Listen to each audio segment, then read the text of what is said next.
6, versículo 11.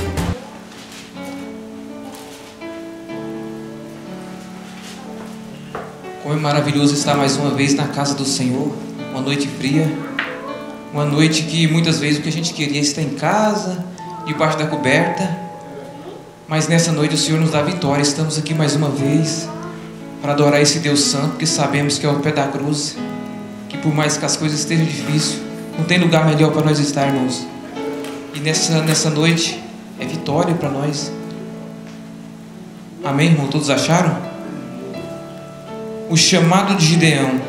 O anjo do Senhor veio, assentou-se debaixo do carvalho que estava em Ofra, que pertencia a Joás, Ebizefa, onde Gideão e seu filho estavam malhando o trigo, no lugar para se esconder dos midianitas.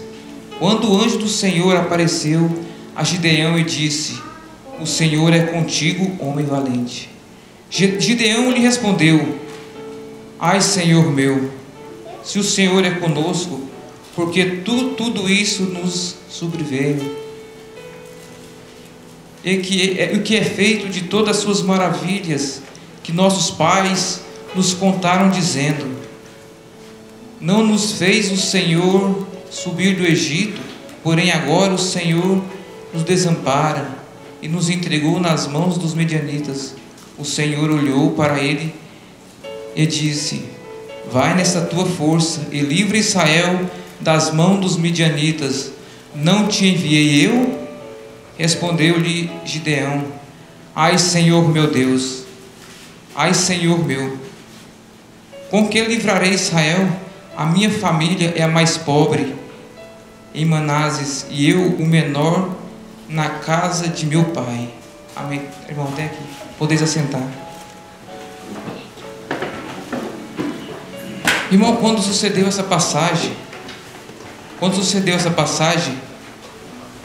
depois de 300 anos que Josué morreu,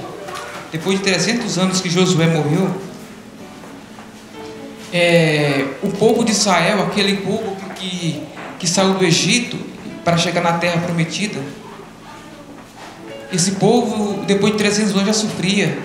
Esse povo vivia praticamente nas mãos dos midianitas. Eu fico pensando como esse povo de Israel sofre, né? Em todo o tempo, como eles sofrem. E ali Deus pega, vendo o sofrimento daquele povo. Naquele tempo, irmãos, os midianitas, uma forma que ele teve de perseguir o povo de Israel era uma forma diferente que a gente vê. Que muitas vezes, quando o rei quer tomar o outro reinado, ele chega, já toma, põe fogo. Mas eles arrumaram uma forma de deixar eles plantar. Eles plantavam, colhiam. Quando chegava o tempo da colheita, eles pegavam e levavam tudo e deixavam eles sem nada. E esse povo estava ali nessa situação. Foi quando Gideão estava ali praticamente escondendo o que eles tinham colhido. Aí chega o anjo do Senhor e fala para ele que ele seria o homem que o Senhor tinha escolhido para livrar Israel. Só que Gideão se viu pequeno, fraco, por ser de uma família pobre e ser o menor da sua casa. Aí vem aqui na minha memória que Deus não muda muito a maneira dele de escolher as pessoas e dele agir. Ele escolheu um homem que estava trabalhando, um homem pequeno, para fazer a sua obra. Irmãos, muitas vezes, por que Deus chama a pessoa assim? Deus é o contrairmão do mundo. Se Deus chama uma pessoa rica, se Deus chama uma pessoa que por exemplo, uma pessoa que já servisse para ser rei, ou servisse para tomar conta de um exército, alguma coisa assim, a glória ia para esse homem porque ele era rico. Mas Deus sempre escolhe o menor. E como ele escolheu, ele estava trabalhando. Aí eu lembro da palavra que foi dada aqui no culto na palavra introdutória. Muitas vezes Deus chama quem está trabalhando, porque quem está parado muitas vezes está com a mente ocupada, desocupada, e Deus quer a pessoa com compromisso. E eu vendo essa passagem, aí Deus começa a levar ele, Deus vai levando ele adiante. E a primeira missão que Deus coloca ele é na casa dele. Primeira coisa: vai conserta, levanta o altar no meu nome e derruba tudo que não me pertence na sua casa. Tipo, ele chegou na casa do pai dele, derrubou todos os altares que estavam ali e já fez um sacrifício para Deus. Essa foi a primeira obra.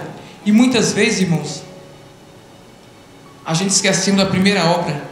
Quando muitas vezes as pessoas são chamadas para a obra de Deus, a primeira coisa que ela pensa: eu tenho que virar um missionário, eu tenho que sair pelo mundo.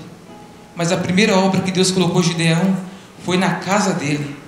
Irmãos, o que adianta nós ganhar o mundo inteiro muitas vezes e nossa casa não servir ao Senhor?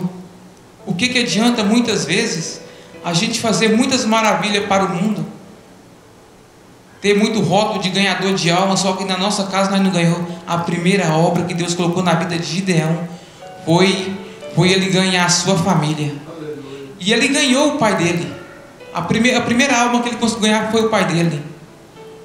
Deus levantou esse homem de uma maneira tão tremenda, irmãos, que eu fico pensando: quem Deus não pode levantar? Deus levanta todo mundo que Ele pode, todo mundo que quer ser chamado, todo mundo que abre o coração. O que me chamou muita atenção em Gideão foi que quando Deus chamou e ordenou, ele até pôs um obstáculo, que ele era pequeno, que ele era o menor da casa, mas ele obedeceu. Quando Deus falou, ele obedeceu. Ele ouviu o que Deus tinha para ele, irmãos.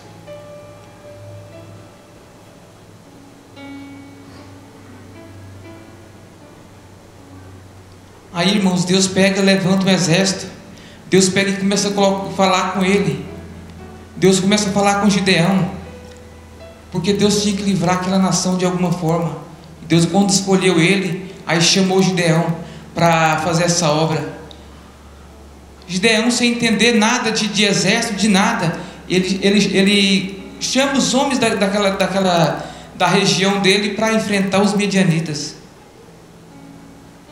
Irmãos, quando ele vai, no dia da grande batalha, Gideão chegou com seu exército, era 32 mil homens. É muito homem, né, irmãos? Só que no contrário dele, era 135 mil, era uma diferença muito grande. Aí Deus pega e fala para Gideão: é muitos homens que tem para guerrear, é muitas pessoas. Agora imagina 32 mil contra 135 mil, a diferença é muito grande. Só que Deus pega e manda Gideão dizer aos seus soldados, aos seus servos: o homem que tiver medo, ou tímido, e quiser voltar para casa, pode voltar. De cara, irmão, 20 mil voltaram. 20 mil homens voltaram. Deus procura para a sua obra, irmãos, homem corajoso, homem que quer fazer a obra, homem que não tem medo do perigo, homem que não olha para trás.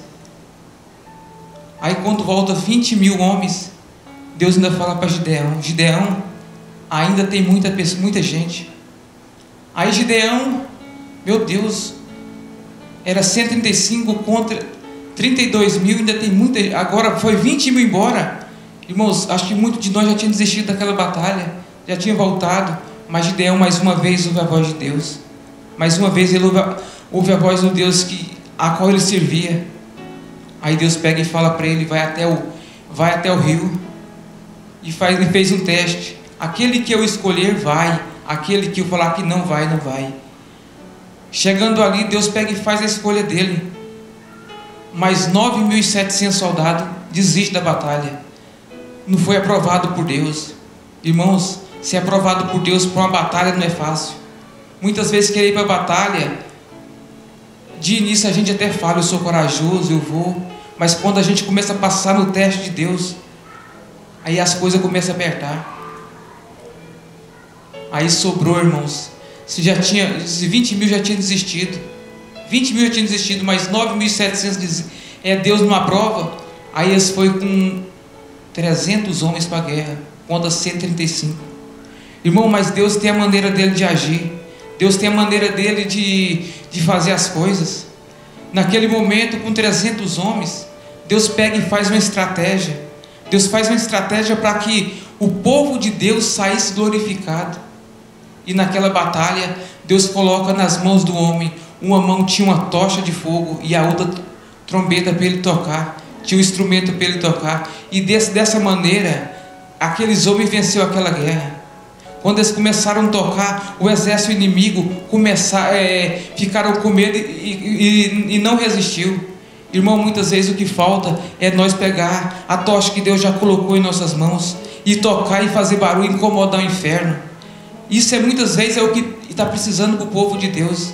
A vitória que Deus deu para Gideão, um homem simples, um homem humilde.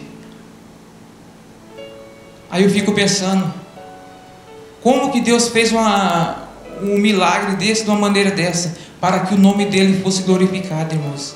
Porque se Deus tivesse arrumado ali um exército grande para enfrentar aquele exército dos midianitas, com certeza eles não iam reconhecer Deus como Senhor. Mas quando termina aquela batalha, irmãos, o povo de Deus sai glorificado, o povo de Deus sai com as mãos erguidas, com a cabeça erguida. E é assim que Deus quer fazer no nosso meio, irmãos.